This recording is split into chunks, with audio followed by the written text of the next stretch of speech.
Even in a worst-case scenario, you can add sound treatment to the room that you're in. I'm going to demonstrate it step by step on this episode of Podcastification.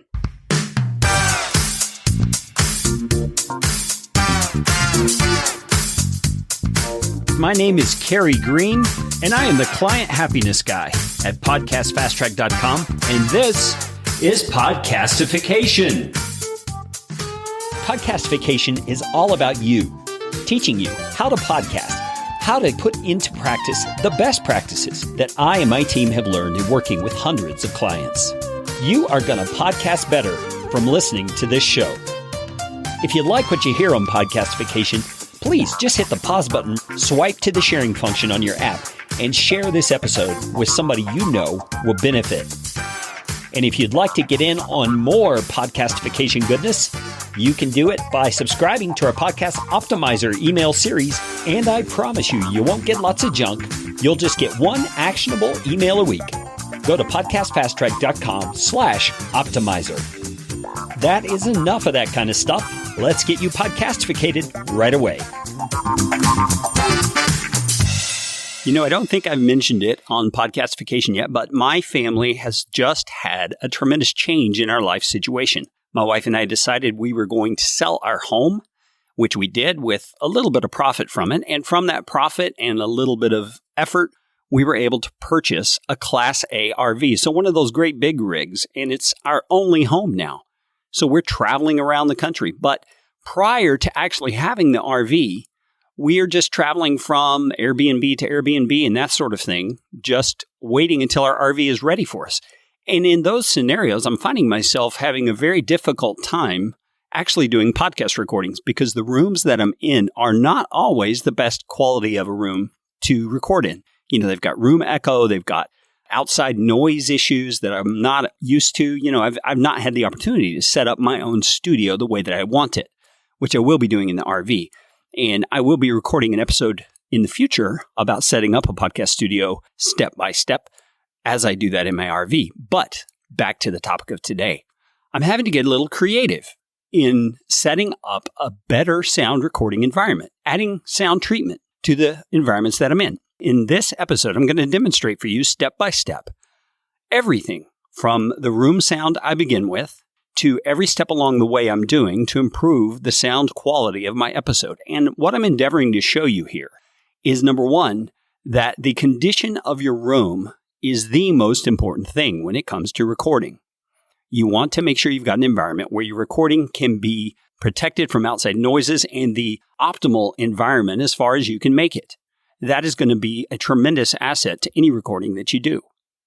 I'm also wanting to demonstrate that there are very practical things you can do that do not cost a bit of money. I have not spent any money in what you're about to hear on this episode. And in fact, this recording you're listening to right now is coming from my final result of no money down sound treatment for a room. So let's get into it. I'm going to demonstrate the first step in my process by showing you what the original room sound was like.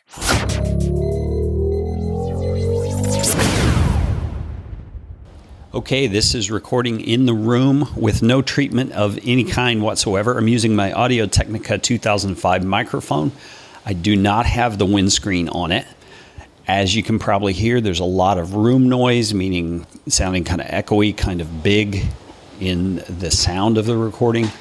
You may also be able to hear the waves outside the door. We're recording this right on the ocean front, which I thought was an ideal place to show you the dramatic changes you can make in a recording. We've also got my phone ringer is not turned off. It just went off on me. The windows are open. It's a tile floor. It's a hard surface on the table. There's all kinds of things here that can be addressed. And I'm just going to go through them step by step in this episode and address them one at a time and let you hear the difference as we go. So that is it for this first section with the actual room noise we're dealing with from the beginning. I'll move on to the next step.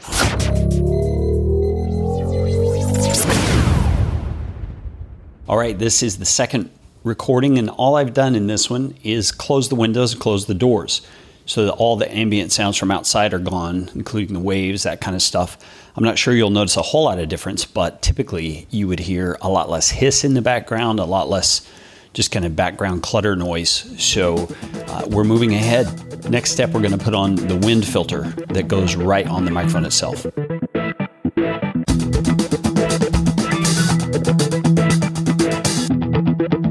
Well, as I mentioned previously, my family is traveling now. We're moving all over the country. And one thing I'm really looking forward to is the opportunity to meet some of my clients face to face. I want to go to the places they live. I want to have some coffee, have a beer, do whatever, and get to know them on a more personal level. And since I'm traveling, I also wanted to make this offer available. I'm now available to come to your location, perhaps, and do a training for you. It doesn't have to be a big deal training. It could be personal one-on-one training. It could be for a Chamber of Commerce meeting or a club meeting. Or if you've got a local podcasters meetup, I'd love to come and give you some tips and best practices on the ways that you can improve. My rates are reasonable and my time is flexible, so give me a shout. Carrie at podcastfasttrack.com.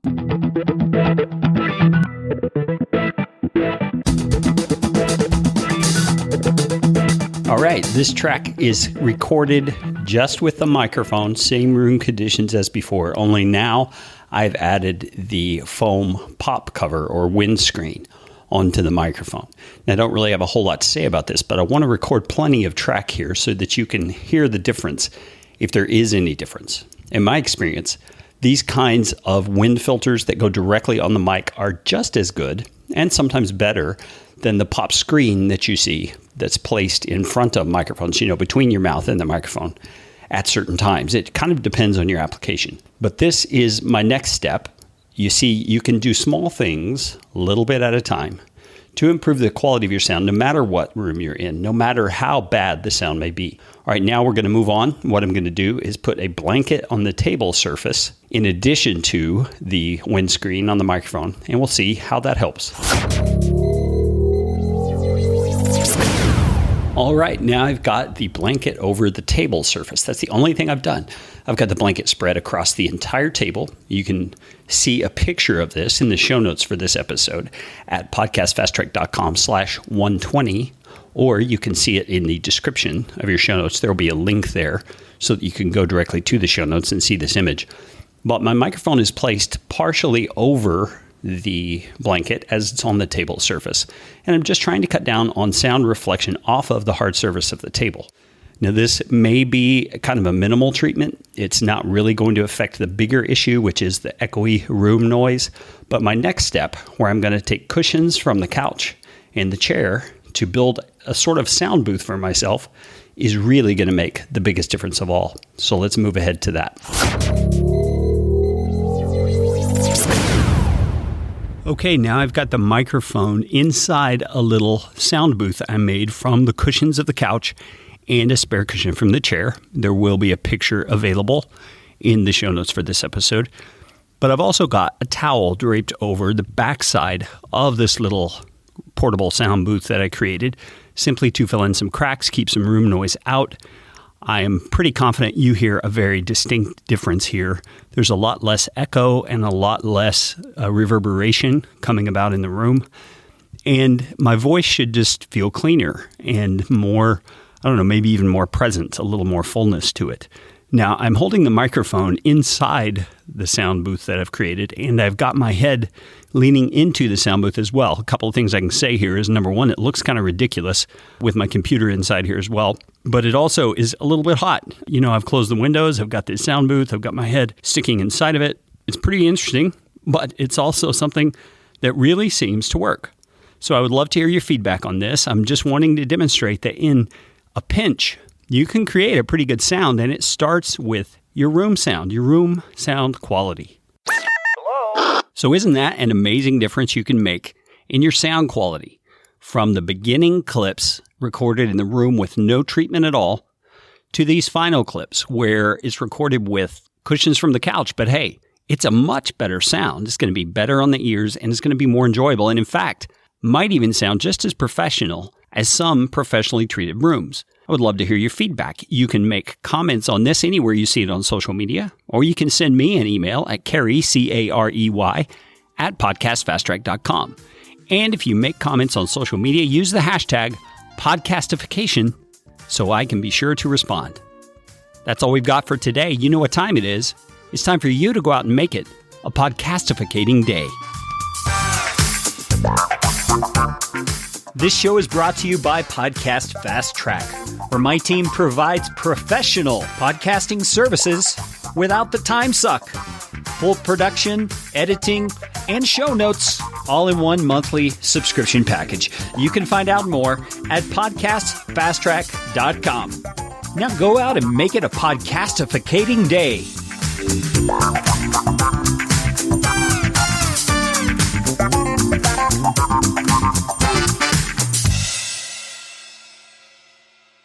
Audio editing and show notes by podcastfasttrack.com. Get 15% off your first month by mentioning this show.